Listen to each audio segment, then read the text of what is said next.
Nusa Tenggara Timur optimis atasi masalah lingkungan hidup masyarakat adat yang dikemas dengan acara serah terima jabatan Direktur Eksekutif Daerah dan Dewan Daerah periode 2025 hingga 2029 serta konferensi pers dengan tema mewujudkan keadilan ekologis dan kedaulatan rakyat di Nusa Tenggara Timur.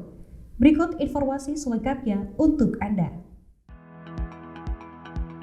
Wahana Lingkungan Hidup Indonesia (WALHI) NTT melaksanakan serah terima jabatan Direktur Eksekutif Daerah dan Dewan Daerah beserta konferensi pers dengan tema mewujudkan keadilan ekologis dan kedaulatan rakyat di Nusa Tenggara Timur Selasa 28 Oktober bertempat di Rumah Gerakan WALHI Nusa Tenggara Timur.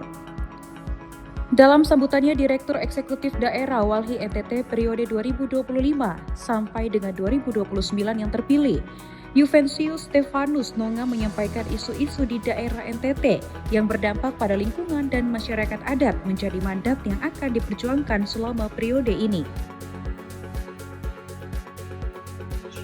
Flores dengan persoalannya, soal geotermal, persoalan energi, kemudian Sumba dengan persoalan perkebunan monokultur dengan berbagai isu-isu proyek strategis nasional lainnya, pariwisata, juga dengan kita wilayah timur, persoalan penggusuran masyarakat adat dan juga persoalan lain seperti energi dan lain sebagainya, itu juga punya dampak terhadap lingkungan, juga dampak terhadap masyarakat, keselamatan masyarakat adat. Itu menjadi mandat yang kemudian akan kami pegang di periode 2025-2029. Selain menyampaikan arah mandat, salah satu Dewan Daerah terpilih, Ewaldina Soro, juga menyoroti isu-isu lingkungan di NTT mulai dari wilayah pesisir, hutan, hingga pertanian yang tentunya membawa dampak langsung pada lingkungan.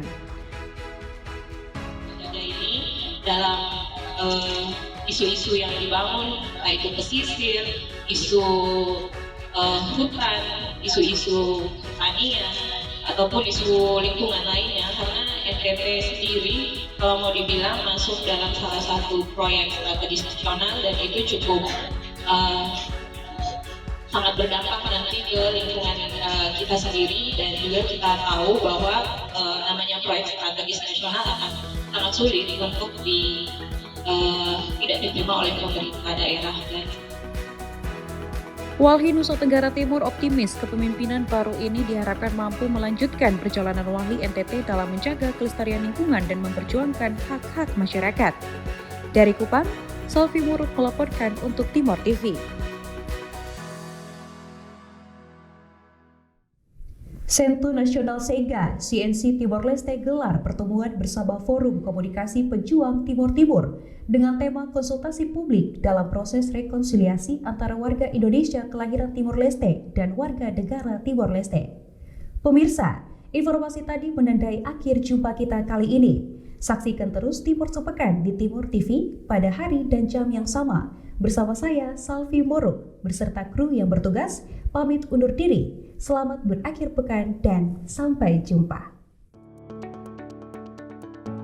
Centro Nasional SEGA CNC Timor Leste gelar pertemuan bersama Forum Komunikasi Pejuang Timor Timur dengan tema konsultasi publik dalam proses rekonsiliasi di Kupang, Nusa Tenggara Timur pada Kamis 30 Oktober 2025.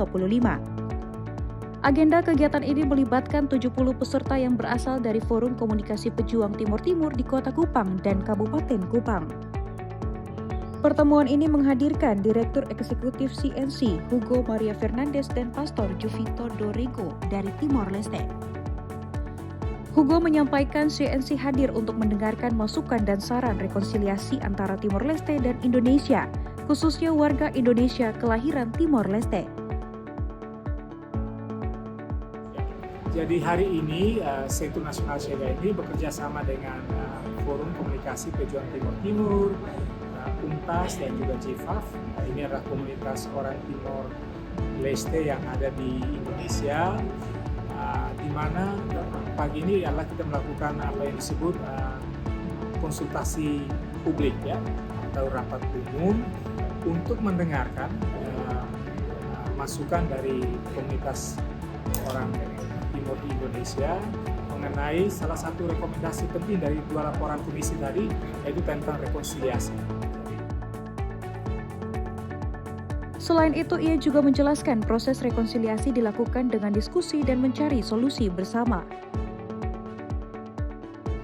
Di sini juga berdialog bagaimana menindaklanjuti beberapa rekomendasi. Jadi proses yang ini, pertemuan-pertemuan ini baru merupakan sebuah proses saja, ya.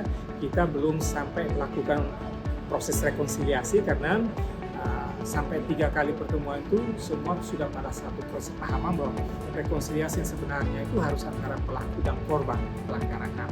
Nah, ini adalah para orang-orang yang punya niat untuk menyatukan pikiran, menyatukan pendapat untuk mencari solusinya seperti apa. Proses rekonsiliasi ini diharapkan dapat berjalan lancar dan diselesaikan dengan sebaik mungkin untuk mencapai tujuan bersama.